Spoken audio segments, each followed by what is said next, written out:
मंत्री जी, आज वाराणसी आगमन का उद्देश्य और आगे की तैयारी जो पार्टी कर रही है कि आज वाराणसी आने का हमारा मकसद है। वाराणसी ज़िले के साथ साथ चंदौली, मिर्ज़ापुर, भदोही, ये 4 ज़िले की कार्यकर्ता बैठक है, संगठन की समीक्षा करना है। इस उद्देश्य से आज हम बनारस पे आए हैं। और जहाँ तक दूसरा सवाल आपका है कि आगे की तैयारी को लेके, तो हम लोगों ने एक भागीदारी संकल्प मोर्चा बनाया है, जिसकी सूचना आप लोगों तक श्रीमती किशोरा पटेल, बाबू सिंह कुशवाहा और हम लोग आकर के आप लोगों से रूबरू हुए थे। तो 8 दलों का मोर्चा बना है, भागीदारी संकल्प मोर्चा, और हम लोग गांव स्तर पे अपने संगठन को मजबूत कर रहे हैं। और जिस तरह की तैयारी चल रही है, हम लोगों को पूरा विश्वास और भरोसा है कि हम लोग 403 सीटों पर चुनाव लड़ेंगे और उत्तर प्रदेश में सरकार बनाने का काम करेंगे। तो प्रकाश जी, अकेले लड़ेंगे या फिर किसी बड़ी पार्टी से, जैसे भाजपा से आपने गठबंधन किया था? देखिए, हमारी जो सोच है, हम प्रदेश और देश से भाजपा को ख़त्म करना चाहते हैं। क्योंकि ये देश को बेच करके, मोदी जी ने एक बात बोला था कि हम फकीर आदमी हैं, झोला लेके चल देंगे। तो उसका अर्थ यही निकलता है कि हम देश को बेच करके चले जाएंगे, तुम कुछ नहीं कर सकते। उन्होंने कहा कि अब प्रमाण भी दिया कि जो देश में सबसे अधिक युवाओं को, बेरोजगारों को रोजगार देने वाला विभाग है रेलवे, उसमें 50% नौकरियों में पाबंदी लगा देना, रेलवे को बेच देना, रेलवे स्टेशन को बेच देना, बैंक को बेच देना, LIC, मतलब 28 विभाग ये बेच दिए हैं। अभी उत्तर प्रदेश की 20 पॉलिटेक्निक कॉलेज बेचने की तैयारी चल रही है। आपके जितने सरकारी स्कूल हैं उसको बेचने की, सरकारी हॉस्पिटल बेचने की, राष्ट्रीय राजमार्ग बेचने की बात चल रही है। तो इससे निजात, देश की संपत्ति, वो देश की संपत्ति है, उसको अगर कोई बेच रहा है तो हमारी आपकी नैतिक जिम्मेदारी है कि उस संपत्ति को न बिकने दें। उसमें सबका हिस्सा है। देश रहेगा तभी हम सब जिंदा रहेंगे। और ये बीजेपी, भारतीय झूठ पार्टी, देश को गुलाम बनाने की ओर ले जा रही है, जिसका उदाहरण इन्होंने दिया कि 6 महीना लॉकडाउन लगभग रहा। जो बच्चे स्कूल नहीं गए उनसे फीस वसूली जा रही है। जो नौकरी जो काम नहीं किए उनसे बिजली का बिल मांगा जा रहा है।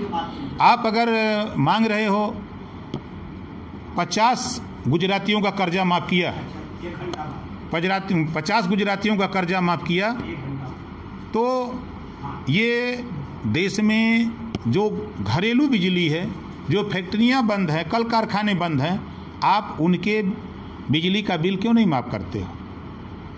90,000 करोड़ रुपया आपने कंपनी को क्यों दिया? देश में जो घरेलू बिजली का उपयोग खपत करते हैं उनका घरेलू बिजली का बिल माफ़ करना चाहिए, लेकिन ये उसको नहीं माफ़ कर रहे हैं। ये उसको प्राइवेट को देने जा रहे हैं। अब अमीर बिजली का उपयोग करेगा, चाहे फैक्ट्री वाला हो चाहे गरीब, सबको समान बिल देना पड़ेगा। ये कौन सा तरीका है? ये उत्तर प्रदेश में बिजली 210 यूनिट 230 रुपये की है, और वही बिजली दिल्ली में 210 यूनिट 70 रुपये की है।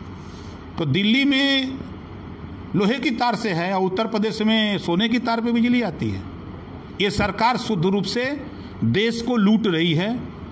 चाहे किसी विभाग में देखिए, बड़े पैमाने पर घोटाला, जो गरीबों के पैसे से, टैक्स के पैसे से, देश के टैक्स के पैसे से कोविड किट खरीदने के लिए ग्राम पंचायतों को पैसा भेजा गया। उस पैसे में 2800 का कोविड किट 26,000, 1500 का 22,000 में खरीदा जा रहा है।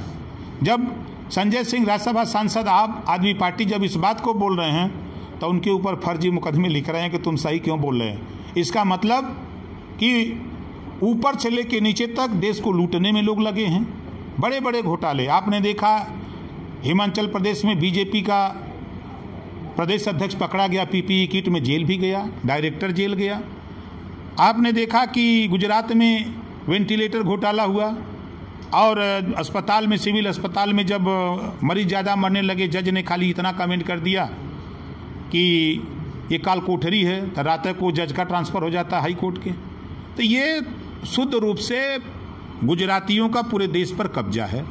उदाहरण के तौर पर मैं आपको बता दूं आपके उत्तर प्रदेश का राज्यपाल गुजराती, ईडी का चीफ गुजराती, सीबीआई का चीफ गुजराती, आपके आरबीआई का चीफ गुजराती, गृह मंत्री गुजराती, प्रधानमंत्री गुजराती, और तो और जितने भी कारपोरेट घराने के लोग हैं सबके सब गुजराती, जितने भी बड़े बड़े ठीका पट्टा करने वाले वो भी सबके सब गुजराती, देश के बैंकों से अपने देश का पैसा लूटने वाले सबके सब गुजराती। अब इससे बड़ा प्रमाण हम क्या दे सकते हैं?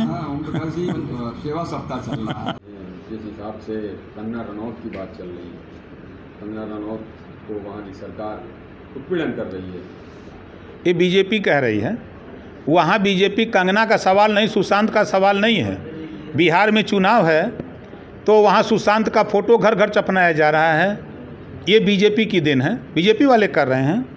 वहाँ 50 करोड़ महीना आमदनी है बिहार, महाराष्ट्र में। सवाल उस पैसे को लेके है।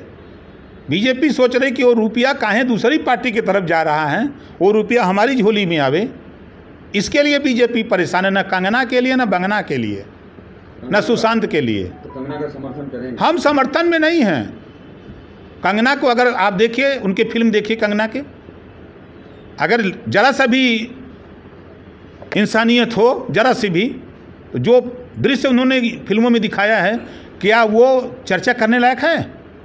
उस व्यक्ति को लेकर के बीजेपी इतना बड़ा भावुक है। तो सवाल कंगना के सवाल पे नहीं, कंगना के सवाल पे दिमाग भटकाना है कि देश के युवाओं को जो रोजगार की बात हो रही है, इनके दिमाग को कंगना को दिखाया जाए, सुशांत को दिखाया जाए कि ये रोजगार न मांगे, ये महंगाई की बात न करें, ये शिक्षा की बात न करें, नौकरी की बात न करें। इनका दिमाग भटकाने के लिए ये बीजेपी है ना, ड्रामाबाज पार्टी है। क्यों कहता हूँ मैं आपको बता दूँ, पुलवामा घटना होती है, 44 जवान शहीद होते हैं और 3 क्विंटल 300 किलो RDX बरामद होता है। CBI जांच नहीं होती है, 1.5 साल के ऊपर हो गया। और एक सुशांत बिहार का डायरेक्टर मरता है, उसकी CBI जांच बीजेपी करा रही है। इस नाते उसके नाम पर वोट लेना है, वहाँ तो वोट ले लिए हैं। 20 जवान शहीद हुए। अगर बीजेपी के लोग मर्द हों तो मैं कहता हूँ कि जिस तरह आपने पुलवामा की घटना में आपने सर्जिकल स्ट्राइक पाकिस्तान में किया, 20 जवान हमारे शहीद हुए हैं, चीन में भी हिम्मत हो तो सर्जिकल स्ट्राइक करके दिखाओ, तब माने कि आप मर्द हो।